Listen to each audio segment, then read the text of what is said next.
So you're in a car accident in Maryland. You're going to get a call from an insurance adjuster. They're going to sound friendly, helpful, maybe even concerned about your well-being. Let me just say this. Do not talk to an insurance adjuster. They are not here to help you. But here's what they don't want you to know. They have a playbook, and that playbook is designed to pay you as little as possible while getting you to say things that hurt your case. Let me say it again. Do not talk to an insurance adjuster. They are not there to help you. But just in case you end up in a conversation, I'm going to give you some tips about things you should and shouldn't say. Hi, I'm Attorney Bobby Zirkin. I've been an attorney for over 25 years. I served in the Maryland House of Delegates and the Maryland State Senate. And I've seen in my law practice the same tactics over and over again. Insurance companies train their adjusters to first of all call you and then ask certain questions and avoid others. Today, again, I'm going to flip the script and give you the questions that they're going to ask and things that they absolutely do not want you to ask of them and the things that we're going to ask as your attorney. These are the questions that level the playing field and protect your rights. First, what is the total policy limit for the at-fault driver's insurance? This is a big one. Insurance adjusters will never voluntarily tell you or us, if they can help it, how much coverage is available. But this information is critical to your case. In Maryland, the minimum liability coverage is $30,000 per person and $60,000 per accident for bodily injury, plus $15,000 for property damage. And then there's PIP and other things as well. But many drivers carry much higher limits. And here's why this matters. If you are seriously injured and the at-fault driver only has minimum coverage, say of $30,000, you need to know that up front. It affects your entire strategy. Maybe you have underinsured motorist coverage, which we all do, and that policy can help to fill the gap. Maybe you need to explore other avenues of recovery. Under Maryland law, specifically Maryland Code Insurance Article Section 19-509, insurance companies are required to disclose policy limits to claimants and their attorneys in certain circumstances. But they're not going to volunteer this information. You have to ask, and you have to ask the right way. When we ask about policy limits, the adjuster might say something like, "We don't typically discuss policy limits at this stage." That's not acceptable under the law. We don't accept that answer, and neither should you. We'll tell them that we need this information to properly evaluate their claim, and we're going to get it in discovery anyway.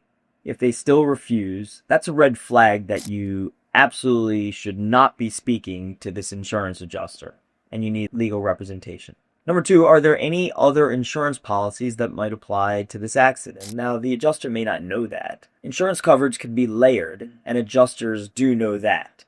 The at-fault driver might have an umbrella policy that provides additional coverage beyond their automobile policy. If the driver was working at the time of the accident, there might be commercial coverage. If they were driving someone else's car, that owner's policy might be primary. There's innumerable numbers of circumstances. I had a case where a delivery driver caused a serious accident. The adjuster handling the claim was only talking about the driver's personal auto policy, which had minimum coverage. But when we dug deeper, we discovered that the delivery company had a commercial policy with significantly higher limits. The adjuster knew about this coverage, but hoped we wouldn't ask. Those are the questions we're going to ask every time. This is particularly important in Maryland because we follow the doctrine of joint and several liability. This means that if multiple parties are responsible for an accident, you might be able to recover from different insurance sources. It's complicated, but that's why you have good legal counsel in order to help you through this process. Number 3, what's your authority to settle this claim? Every insurance adjuster has a settlement authority limit. Some can settle claims up to $5,000 without approval. Others might be able to go up to $25,000 or $50,000. And beyond that, they would need a supervisor to approve the case, or it goes to what's called a claims committee. Knowing the authority that this particular adjuster has helps you to understand the negotiation process. If an adjuster tells you that their final offer is $15,000, but we know that they can approve up to $25,000, we're in a better position to negotiate. And quite frankly, we're going to end up going to a supervisor or simply filing your case to get higher authority. Here's what adjusters don't want us to know. They often lowball you at first, hoping you'll accept a quick settlement. But if you push back and ask about their authority, they often reveal that they have room to move. Number 4, what is your company's standard settlement range for the injuries like mine? Insurance companies use software programs like Colossus to evaluate their claims. These programs analyze your injuries, treatment, and other factors to generate a settlement range. The adjuster has access to this range, but they're never going to tell you about it, and they're not going to tell us either. In Maryland, we see certain patterns in how insurance companies value different types of injuries. They also have different valuations based on what jurisdiction we're in and other factors. Soft tissue injuries might be valued differently than fractures or herniated discs or psychological damages. The adjuster knows these ranges, but they want you to accept whatever number they throw out first. When we ask about settlement range, we're forcing them to justify their offer. They might say something like, every case is different, but we press them. We'll ask them to explain how they arrived at that number. This information is valuable whether you're negotiating yourself, which you should not be doing, or working with an attorney. Number 5, are you recording this conversation? In Maryland, we're a two-party consent state, which means you have to consent for a conversation to be recorded. Many insurance companies have policies about recording conversations with claimants, and they should disclose that to you, but you have to agree in order to be recorded. If they are recording, you have to agree to it, and you have to verbally agree to that. Let them know that you have no interest in them recording your conversation, and that you do not accept if they ask you to. Adjusters tend to be more careful with their words when they know you're also creating a record, but quite frankly, you don't want to say something in a recording that you maybe didn't say the correct way and will be used against you later in a trial. Number 6, what happens if found partially at fault for the accident in Maryland? The state of Maryland follows a very harsh doctrine called contributory negligence, as opposed to what 47 other states do, which is called comparative negligence. This means in Maryland that if you are found even 1% at fault for your accident, you cannot recover anything from the other driver. It is one of the most unfriendly laws for injured people in this country. Most adjusters know this, and they will try to use it against you. If you get on the phone with them, they may ask questions like, were you in a hurry? Were you speeding? Did you see the other car before the impact? Were you tired? How much had you had to drink? These are all designed to elicit statements from you that they can use later on in the trial to argue contributory negligence. But here's what they don't want you to know. The contributory negligence doctrine has exceptions. There's something called the last clear chance doctrine, which says that even if you were negligent, if the other driver had the last clear chance to avoid the accident and failed to do so, you might still recover. There's also an exception for gross negligence. If the other driver was grossly negligent, your own negligence might not bar recovery. In State versus Giddens, the Maryland Court of Appeals clarified that gross negligence involves a higher degree of culpability than ordinary negligence. The point of all this is that contributory negligence is a really harsh result, and you have to be very careful when speaking to insurance adjusters. They know what to elicit and what to try to get you to say, which is why, again, you should not speak to insurance adjusters. Number 7, will accepting the settlement affect my health insurance or other benefits? This is a really complex area of the law, and many people don't think about this. If you're receiving, for example, workers' compensation benefits or disability benefits, or if your health insurance paid for your medical treatment and put a lien on your case, accepting a settlement might affect these benefits. Your health insurance company might have a right of subrogation, which means they can recover what they paid from your settlement. Workers' compensation might have a lien, or actually does have a lien, on your settlement. Medicare and Medicaid definitely have recovery rights or statutory liens on your recovery. Adjusters know about these issues, but they won't bring them up and they won't bring them to your attention. They want you to accept their settlement offer without understanding that you may be taking some of their settlement, in fact, significant amount of it, and have to pay it to others like health insurance. They won't give you the full financial picture. In Maryland, these subrogation rights are governed by various statutes and by case law, and they can significantly impact your net recovery. So again, it is incredibly important to have an attorney that can explain all this, make sure that we have the full financial picture before we do anything with the settlement with the insurance company. Number 8, how long do I have to accept an offer by an insurance company? Insurance companies sometimes create artificial urgency around their settlement offers. They may say something like, this offer is only good for 10 days, hoping that you'll panic and accept it without thinking it through. But here's the reality. In Maryland, you generally have 3 years from the date of your accident to file a lawsuit for personal injury. It's called your statute of limitations.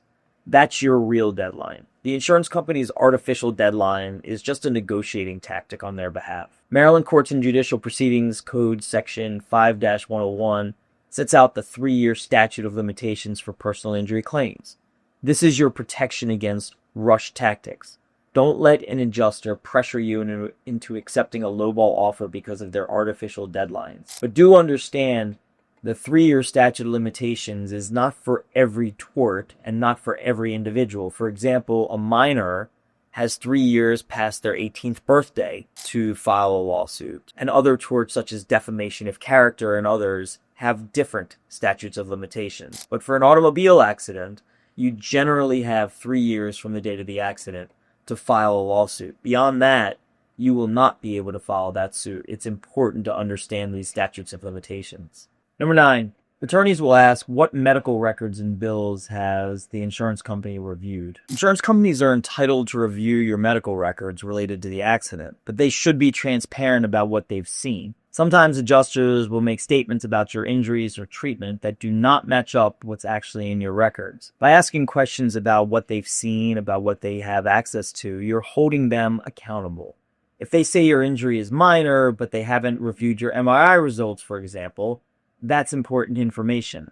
If they're questioning your treatment but haven't talked to your doctor, you need to know that. In Maryland, there are specific procedures for how insurance companies can request and review medical records. They can't just go on fishing expeditions through your entire medical history. Under Maryland law, insurance companies are entitled to records that are reasonably related to the injuries claimed in the accident. They're not allowed to just go and get all of your medical records for your entire life, which is why it is important that attorneys keep very careful check on what it is that insurance companies are looking at. Number 10, are you considering all of my damages? Insurance adjusters like to focus on medical bills and sometimes they focus on your lost wages, but your damages might be much broader. In Maryland, you can recover for medical bills, future medical bills, lost wages, future lost wages, pain and suffering, mental anguish, loss of enjoyment of life. If your injuries are permanent, you may be entitled to compensation for all of these damages into the future. If your spouse has been affected by your injuries, they may have a claim for what's called loss of consortium. The adjuster knows about these different types of damages, but they're hoping that you don't. They want to settle your case for just your medical bills and maybe a small amount on top of it. By asking about all of your damages, you're forcing them to address the full scope of your losses. The reality is that an attorney knows how to make sure you get full compensation for all of your damages, not just the medical bill, but to ensure that your medical bills in the future or your lost wages in the future, and if there's been permanency, you get compensated for all of those things. Insurance companies, before an attorney gets involved, will never give you that amount of compensation. 11, what is the deadline for filing a lawsuit in my case? I mentioned earlier that Maryland has a 3-year statute of limitations for personal injury cases like an automobile accident. But again, there are exceptions and nuances. If the accident involved a government entity, you might have a shorter timeline. You certainly have to give them notice under the law, and your claims against the state or a city can be barred even though your statute of limitations is still in existence because you didn't do certain things in advance. If the accident involved a minor, the statute of limitations will be extended. As I said before, you have 3 years past your 18th birthday to file a claim if you're a minor. If fraud was involved, the limitation period may be different. By asking about deadlines, you're showing the adjuster that you understand your rights and you're not going to be rushed into a bad settlement. This question also helps you understand the true urgency of your situation. But again, asking insurance companies and insurance company adjusters for legal advice on your case is not a good idea. That is why you need counsel to do this for you. They are not going to help you with the law and to help you make the best decisions. Number 12, can I get a copy of the entire claim file? In Maryland, you have certain rights to access information about your claim. While you might not be entitled to the entire file, you can request copies of witness statements, photographs, the adjuster's notes, and other relevant documents. This information can be incredibly valuable. Maybe the adjuster has a witness statement that supports your version of events. Maybe they have photos that show the accident scene better than the ones that you took. Maybe their notes reveal that they know their insured was at fault. Don't be surprised if the adjuster pushes back on these requests. They might say it's against company policy or that they can't release certain documents. But you have the right to ask, and sometimes, I guess, you can get valuable information from them. An attorney is able to subpoena all of these records, and all of this information is discoverable in what is called discovery after you file your case in court. Number 13, what happens if I disagree with your settlement offer? Again, just to be clear, the insurance company is not going to give you full compensation just because you want them to. That's why an attorney, in accessing all the information and subpoenaing all the relevant documents and going to court and filing a case and going through the discovery process, that is how you obtain full compensation for your case. But the question does put the adjuster on notice that you're not just going to accept their first offer. It also gives you information about their company's processes in advance. Do they have a formal appeal process? Will a supervisor review the file? Can you present additional evidence? Understanding their processes helps to plan strategy. Maybe we need to get additional medical documentation. Maybe you need to have your car appraised by a different shop. Maybe you need to hire an attorney to make sure all of these things are taken care of in the right way. Number 15, what is your company's policy on structured settlements? If you have a large claim, the insurance company may try to get you to take payment over a period of time rather than a lump sum. This is called a structured settlement, and it can have tax advantages and other benefits. But structured settlements are not right for everyone, and the insurance company shouldn't make this decision for you. This is a decision for you and your attorney to make. But by asking them about their policy, you're showing them that you understand your options and you want to make informed decisions. Again, those are complex issues, and really your counsel should be having those conversations if and when the time is right with the insurance company. These questions are powerful because they flip the script. I want to be clear that individuals that have been injured in an accident should never be talking to insurance companies or their representatives, because quite frankly, all you can really do is hurt yourself and your case. Remember, insurance adjusters are trained professionals who handle claims every day. They know the law, they know their company's policies, and they know how to maximize their own profit and minimize payout. The only way to level the playing field is to, quite frankly, have your attorneys asking the right questions, demanding straight answers, subpoenaing the right documents, and so on. Here's the thing. While these questions can help you understand your situation better, navigating an insurance claim after a serious accident is really complicated. Maryland law has nuances and exceptions that can significantly impact your case. Insurance companies have teams of lawyers that work for them behind the scenes, and these lawyers are ready to minimize your payout and maximize their gain. If you've been seriously injured in a car accident in Maryland, don't try to handle this yourself. The insurance company has professionals working for them, and you should too. Now, knowing these questions is just the beginning. What you do with those answers and what your lawyers do with those answers and how we use this information to build your case is equally important. That is exactly what I cover in detail in our next video, where I'm going to walk you through the specific strategies insurance companies use to devalue Maryland car accident claims and how we counter each one of them. This isn't just theoretical knowledge. These are the actual tactics that I and my law partners see used against our clients every single day. And I'm going to show you exactly how to recognize them and how to protect yourself. If you're dealing with an insurance adjuster right now, I would have to tell you again to stop and call a lawyer so that they can help you through this complex process. But if you are dealing with an adjuster, this next video could be the difference between getting a fair settlement and getting taken advantage of. So I will see you in the next video where we're going to talk about all of these strategies.